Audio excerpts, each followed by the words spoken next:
You join me for a preview of the Classic Car Auctions sale here at Stoneleigh Park in Warwickshire. You're watching this on Friday, which is the first viewing day. You can come and have a nose round here, or you can register online, go to classiccarauctions.co.uk, and then you can watch the live stream auction as it kicks off tomorrow on Saturday.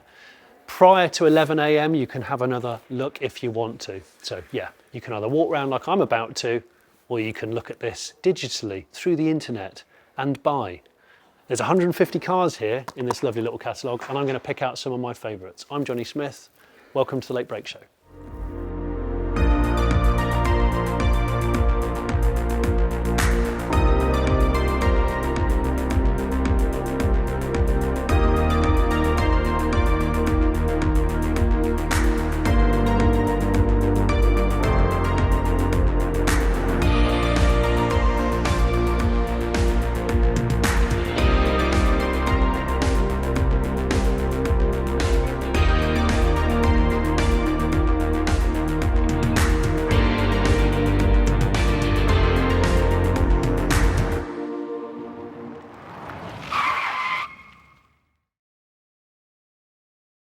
So before I dive in and look at the cars individually, I need to tell you that this is actually the final CCA sale operated under the Classic Car Auctions Ltd name. As of October, it's going to be incorporated into its sister company, Iconic Auctioneers Ltd. I will still be doing the next previews. In fact, the next one is December, coming up to Christmas. But it's all going to be underneath the banner of Iconic Auctioneers. And they'll have their own little symbol in the sales as Classic Sales. Basically the same type of cars, but under the Iconic Auctioneers banner. Anyway, let's carry on and have a look.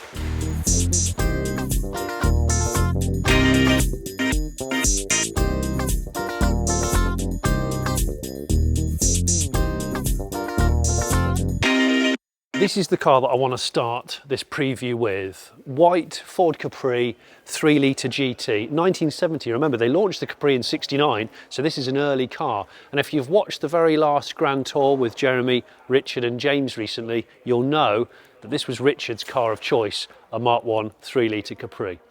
The GT makes it the one that everybody wants. But this car, and I don't know whether this makes it more valuable or not, it's hard to say, but this is owned by a very famous chap, a chef, called Jamie Oliver. In fact, he owns that car there, the Beetle and the half Beetle trailer, and that lovely little Fiat pickup truck there. So this has been Jamie's car for some time. Lot 760, estimate 22 to 26 grand, reading on the speedo 52,500 miles. But this has been seen in some of Jamie's shows, namely the one that he did with Jamie and Jimmy's Friday Night Feast. This was his road trip vehicle, and it's apparently under his ownership been restored at the cost of some 20,000 quid. And there's numerous other details. There's shots of it on social media. It looks like a really good car, actually. There's some paint reaction on the white door there, you know, but I've had a look inside and I think it's a pretty good condition car. And the great thing about these is they're simple. You can actually service this and look after it yourself. It will do motorway speeds. So it is a classic you can enjoy. Let's have a quick look at the Beetle. Okay, so this is Jamie's other car, lot 761. It's a Beetle, 1967 VW Beetle Karmann convertible 1500. Quite fond of these because my first car, the car that I still own, is a 67 Beetle. And the 67 is the one to have because it has disc brake front end and it's the last year of the sloping headlights and the slimmer bumpers. This is a US import, which is why it's got the towel rail bumpers and it's left-hand drive. Apparently, yeah, this was brought into the country in 2013. And it's had 3 keepers during that time, Jamie being the current one. 68,000 miles, overall condition report of 88 out of 135, but it comes with the trailer. And the trailer is not just a regular trailer, it is not a 67 Beetle, it's actually a 68, which pleases me because you don't want to cut up a 67 convertible. This is a hard top because it's got drip rails, but that's being nerdy. In here is an ice cream fridge with its own condenser. So he can go to private parties apparently and just serve ice cream. Great, so that's quite cool. That could actually be something that makes you some money. But irrespective of that, getting yourself a decent Karmann convertible. It looks yellow in this light, but it's Lotus white, which is quite a creamy colour. This is the best year of Beetle as a drivable car. Classic looks, more powerful drivetrain, better brakes. Oh, hang on, I recognise that from Wheeler Dealers. This is a 57 Chevrolet Belair, of course. Even if you don't know anything about American cars, you kind of know. This is the 57 Chevy, that little kick there, those iconic fins. This is a 4-door, less desirable than a 2-door, but less money. And better as a family car, right? So this one has got Mike Brewer all over it. This is estimated 18 to 22 grand, lot 769. And it's condition report 92 out of 135. It was featured in Series 8, Episode 10 of Wheeler Dealers with Ed China and Mike Brewer. Originally pastel blue and white, it's now been stripped back and it's in Ferrari Galileo Fly with a white roof and the side flashes. Interior was also changed. Let's have a look. This looks really nice. That's really nice. Torque thrust, polished wheels, they're great. Torque thrust. Anyway, we're going to go from one yellow car to another yellow car. This is definitely not as prestigious, but no less interesting. Anyway, on the fly, I'll just mention the 762. So this is the third of the Jamie Oliver cars. And this is a 1955 Fiat 1100 pickup.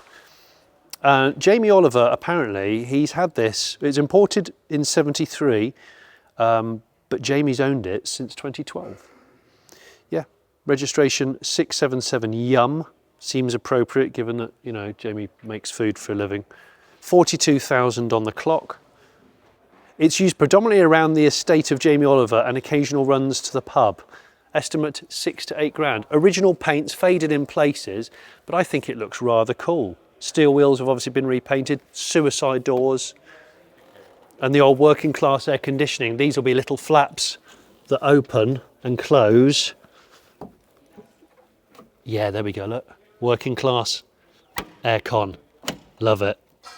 On Beetles, they're called crotch coolers. I don't know what they're called. I don't know what crotch cooler is in Italian. Hang on. There we go. Right. Yellow. 767, 1972. Reliant Regal. Everybody says they're Reliant Robins. They're not. They're Reliant Regal Supervans. Supervan 3 specifically. This one here looks to have been made quite accurately. I mean, the bodywork on these, if you've ever looked at them closely, they're glass fibre, the bodywork's not particularly nice. There's signs of cracks and various damage on this, and it's obviously been patinated artificially to look like the Delboy Only Fools and Horses van, which I love. I actually drove the original one of these in a very old episode of Fifth Gear, and the vehicle was owned by Ricky Hatton, the boxer. Spent the day with Ricky Hatton, even did a bit of sparring with him. That's not to the local shop. This one here is estimated 15 to 18 grand. Recently overhauled brakes, tyres, fuel system. It's been used for various charity events. Owned by John Mansfield of the BBC, who also owned the example successfully sold by Silverstone Auctioneers, now Iconic Auctioneers, in 2017. Well, there we go. Comes with fluffy dice and dodgy suitcase. Brilliant. Anyway, let's go over here. I spy a Barnfind. I spy a really, really nice Barnfind. I'm actually going to walk past the Rolls-Royce Barnfind, which is a 79 Silver Wraith 2 garage find, with an estimate to 3 to 6 grand. I'm actually going to walk past that because this is the one I really want to focus on, which is definitely not 3 to 6 grand. 30 to 35. 1961 Mercedes 190 SL Project. Clearly an import because it's left-hand drive. Where's this one? This Havana brown with dark brown leather interior example come from? I'm pretty sure it will have come from the US. Look at this car. It's one of the prettiest Mercedes ever made. It's got the hardtop. I was looking at that going, that's neat, isn't it? It's got the matching metal hardtop on here. It was imported in 2003, so it was imported 20 years ago. Clearly no one's ever restored it since. It joined the vendor's collection as a rolling resto project 6 years later to the day it was MOT'd. Okay, so it has been used. We present this as a restoration project and it appears to be original. Let's have a look under the bonnet, shall we? These from memory are a one-piece body car, so like a Volkswagen Karmann Gear and many kind of supercars. This is a one-piece body, so actually a very expensive car to restore properly. However, my temptation with all of these things is to actually, you could just do the necessary repairs, mechanically overhaul it and use it like this. See what you like and then restore it later on in life. Okay.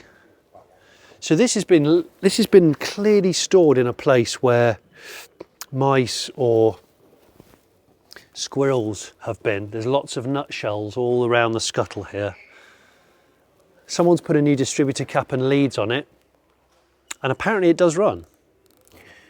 But this is one of those examples of a car where if this is complete and possibly numbers matching, you know, it is a very valuable car and it's definitely worth restoring. They're not fast, but they're so classy.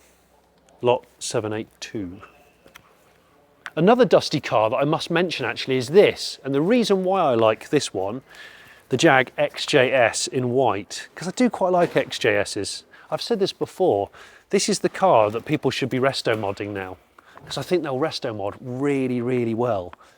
Ripe for resto mods, but probably not this one, because this car has only done 16,812 miles from new, and this is an HE V12, but there's another XJS in the room, 842, and that one interests me a little more for one reason. It's got an extra pedal. Where is it? There it is. Lot 842, 1978 XJS, pre-HE and manual in squadron blue with biscuit interior.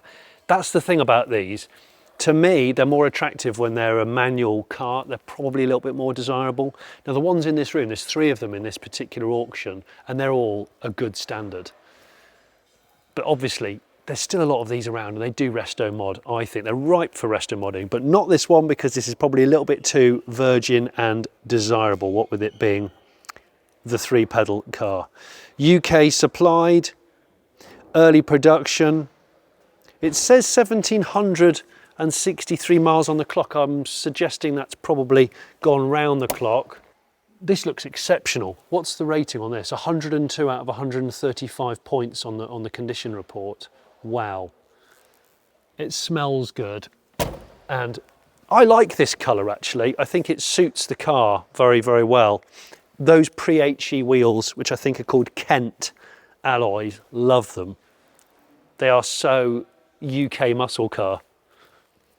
This thing looks excellent. Now it's always hard to know exactly what the condition's like underneath, but bring a torch if you're coming. And if you can't come to the auction, remember, you can just register online and you can bid and watch the live stream of the whole thing.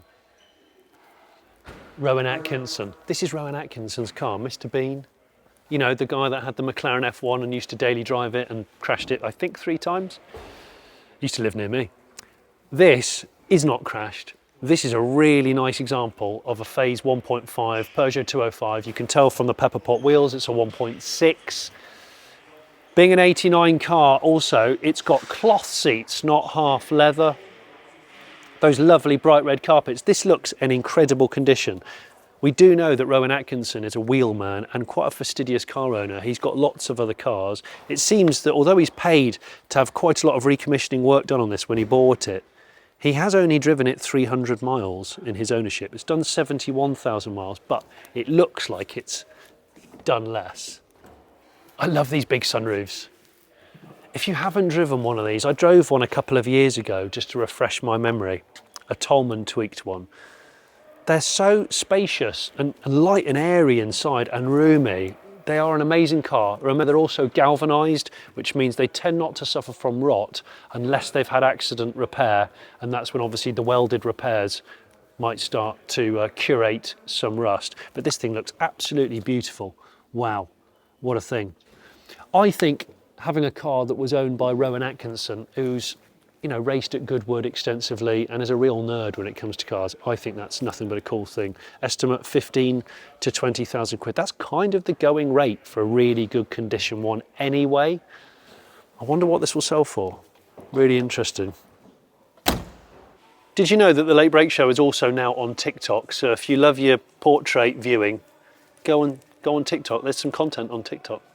Yeah, there is. 90s cars, I said it in probably the previous CCA auction preview, 90s stuff is on the up big time. The great thing about a classic like this M3 from 1995 is the fact that it still drives really well. You can still use it a lot and you can still enjoy it, so it could possibly be justified as a family-friendly classic. These look so good as cabrios. I forgot how good they looked, and these mirrors like stole the show. Every single Max Power guy wanted these mirrors on their car, but this car here in Daytona Violet, which Phil the videographer went, wow, doesn't it look good? And hell, it does look good. This has done 18,900 miles from new, a one former owner car, blimmin' heck.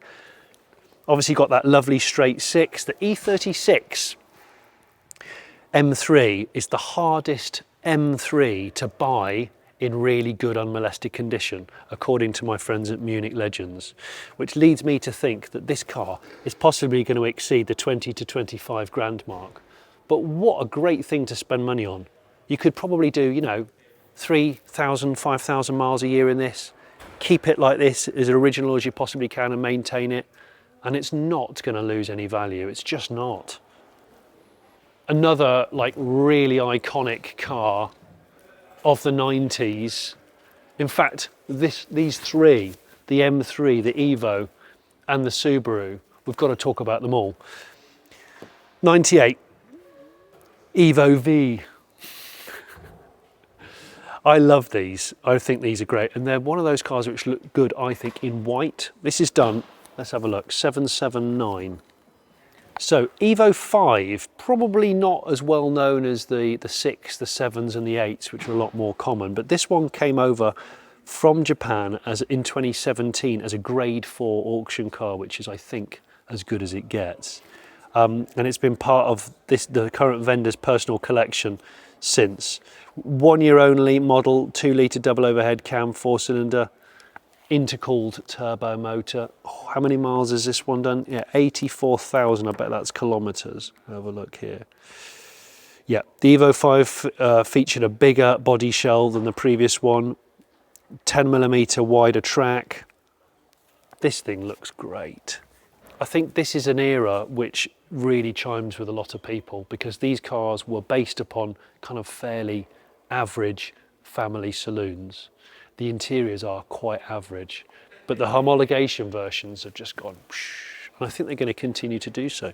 So estimated 24 to 28k, and then a shade more is the Millennium 2000 Impreza P1, estimated 30 to 36. We've had a few of these, you know. Classic Car Auctions have done a few of these in the last 12 months or so, I remember.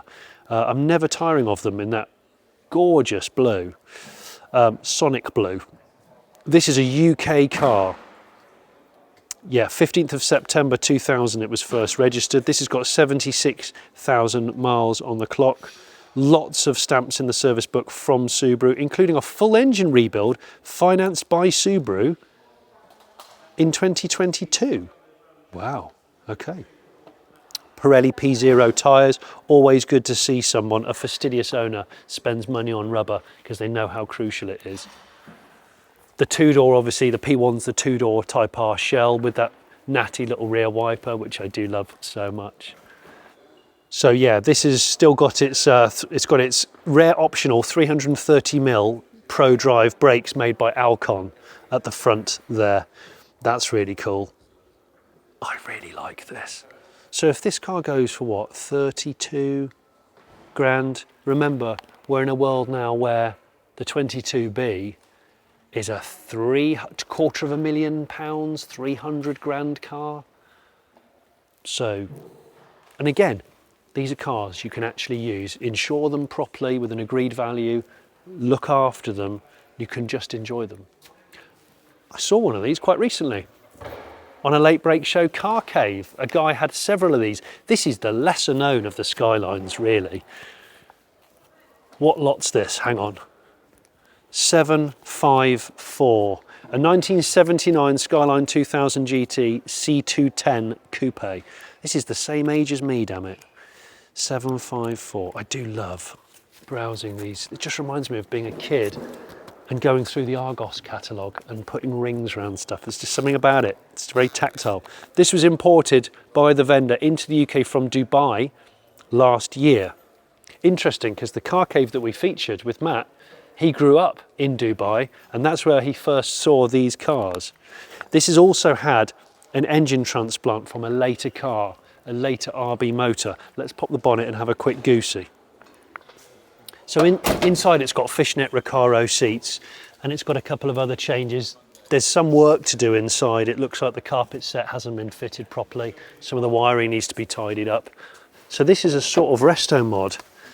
A later, don't know if it's an RB26 or an RB25, I'm not sure.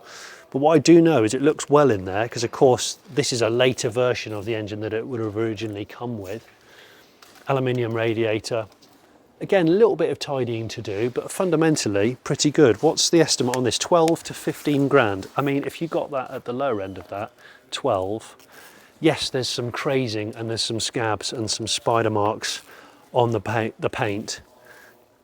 But price reflects that, I think. What a cool thing.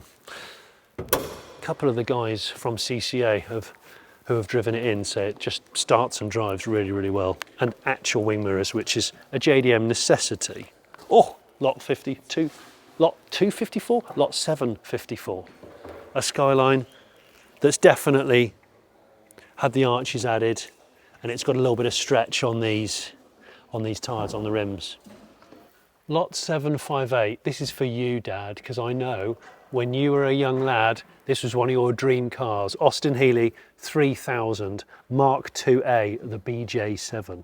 This was apparently introduced in 1962. The BJ7 means it's got a twin HS6 carbs, wind-up windows, a wraparound screen and vertical barred grille down there. But this particular car, that's estimates 40 to 45k, has had some really sympathetic upgrades done to it. It's still a numbers matching car, but this has got a brand new overdrive gearbox that's recently been fitted at a cost of over 7.5 grand. It's got SPACs, adjustable rear shocks, electronic ignition. These are all the things which will actually make it more reliable, and ultimately you'll want to use it more. I've actually never driven one. I have never driven one. Maybe I should. Yeah, maybe I should. There you go, lot 758. I'm going over to another two-door car, made not in the UK, because back in the 50s, Britain was the biggest exporter of cars in the world. But this one's Japanese.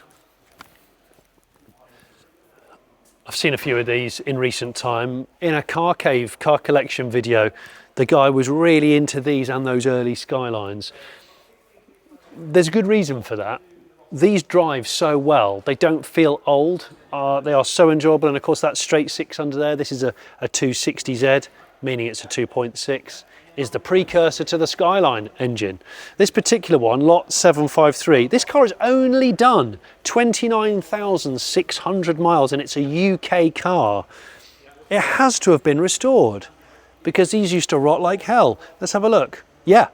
The second owner acquired this car in 2015 and commenced a sympathetic recommissioning, returning the car to top form. The file includes numerous receipts for parts and work being done. So ranking at 108 out of 135 points in the vehicle. This has only had 2 owners. Wow, this has only had 2 owners, and the second owner has done a lot of the work to it now. The first owner traded in their Triumph TR7 for this. I think that would be an upgrade. No offence to TR7 owners. 35 to 40 grand. These are, I think, only growing in interest. It's the Japanese thing, but it's also, again, it's a car you can use. It does motorway speeds. It's got half decent brakes. It's got, I'm pretty sure they were a 5-speed gearbox car. Yeah, this looks really, really nice. Really nice. Goodness. Still a cool car. People are a little bit scared of that V8 under there, which is 4.7. This thing's 310 brake horsepower, right? This is an S2 928 Porsche, but it's a manual. That's what makes it extra rare. It's got a manual gearbox. Estimate 22 to 26 grand, lot 741. I'm watching it. I'm going to watch it. These are probably one of the safest bets when it comes to buying a car, a classic car right now. 90s, Japanese, well respected, a pin-up car for so many people right now. And this one, lot 773, 1996 Honda NSX T 3 litre. This car is estimated from 35 grand. It's done 106,000 miles, and that midnight pearl colour is absolutely gorgeous, like a deep purple. There's some good purple cars here. That M3 is really nice purple. They're showing some marks on it, but it's fundamentally good considering it's done 106,000 miles. So the reason I think for the price, attractive price, is that mileage and the fact that it is an automatic car, Tiger Top Auto. But nevertheless, the number plate suggests 32. This is the number 32 car. The chassis is 32, and it will remain with the car, that number plate. But for me, this is the best angle right here. That wraparound window, that lovely, subtle, again, the whole car's subtle, that spoiler with that full width tail light with the hockey stick ends. It just looks so cool. Bearing in mind, and immaculate ones of these are 100 grand cars now, and they're not showing any signs of slowing down. This is a pretty good, attractive price, I would say. And actually, you know what? With a good detail, I think this would come up really, really well with some paint correction. I'm going to keep an eye on this. Vehicle condition report, 108 out of 135 points. Need for Speed and Gran Turismo generation. This is it for them. Right, 911s. I love them. That's cliche, I know it. There's a reason for that. But the 997 is probably the best one to go for right now because it's not too big and fat like they've become. And this one is showing that prices have come back down to earth. £30,000 estimate, 28,000 mile car, 3.8 Carrera 2S with some decent options. I like these a lot. I think also there's another 911 over here which is very cheap, probably the cheapest 911 you'll find. See, 911s have come back down to earth price-wise, but there is nothing better value at the moment in the 911 world than a 996. And this is a 1999 911 996 3.4. This one, 784. Triple black. Long-term family ownership car with just over 100,000 miles on the clock. But it's 10 grand. You might be able to get this car for 10,000 quid. So let's have a quick look at the deal. Remember, this is the first water-cooled 911, so although they're the cheapest at the moment, they are the pioneering new era 911, and I actually think they're going to go up in value. That desperately needs a good machine polish and paint correction, but actually it looks really straight. It's a really nice metallic black. I like that a lot. It's a good colour scheme. So 18 years of ownership this has come out of. Basalt black, 18-inch turbo twist alloys. Service history has 14 service stamps. It's had the all-important IMS bearings replaced less than 5,000 miles ago. Bloody hell, wow. It's got a full stainless steel exhaust system. It's got all the original book packs, service books. It comes with the car. I think I might have to put a bid in for this. That was the Johnny put your wallet away alarm. It's properly tempting. Properly tempting. And it's a manual. Before you ask, yes, it's a manual, because these cars, yes, you could get them cheaper with a Tiptronic, and yes, the convertibles tend to be cheaper, but this is the one. 911s can't get cheaper than this, and it's usable. I've just realised this is a Boxster in the same colour as mine, almost the same year as mine, 2000, and a 2.7. If you haven't seen my Project Bargain Boxster that I bought for 1,900 quid, I'll put a link on the screen for the intro episode to that. This one here, lot 785, estimated 4 to 6 grand. But this has done less miles than mine. Yeah, it's had more caring owners than mine. We're no stranger to seeing the power of the fast Ford brand, the draw and the prices. This is a bit of a shocker for me. Lot 825, Series 1 Escort RS Turbo, which is the one that seems to be more desirable. This is a restoration project. You can see from the rotten tailgate and flat tyre. It has seen better days, it's been used hard. This one's probably seen a bit of action in the 90s, hence the stolen 6x9 speakers possibly. But this car is estimated 12 to 15,000 quid, and you're probably going to have to spend at least that on it to get it up to a really good standard. But I do wonder whether it will sell for that. It'd be really interesting to see if it does. Bear in mind that this is going for more money estimated than that 996 911. Wow, amazing. The world is an interesting place. I'm not the only one that was surprised and a little bit disappointed with the fact that Ford killed the Fiesta this summer just gone. When was the last time you saw a Mark 1 Fiesta? This is not just any old Mark 1 Fiesta, this is a 1.3 gear. This was as good as it got, unless you bought the Super Sport. And this particular car has done 22,000 miles from new. I don't think it's had any paint. You can see a little bit of light patination, a few little scratches and things here, but this is delightful. Those gear alloys which were scaled down from the Granadas and the V6 Cortinas of the same era. These used to be everywhere. And I remember my first landlady, when I left home, my first landlady had exactly one of these. She had a white gear, 1.3 with those wheels. This particular car, it ranks 105 points out of 135 on the condition report. And it's been in the same family from new. Wowee, goodness me. When it was new, it cost £4,800 in 1981. God, so cool. So cool. I have a hunch that this will go for more than that estimate of 10 to 12k, because this looks wonderful, doesn't it? Always thought the position of the fuel filler cap was odd on these.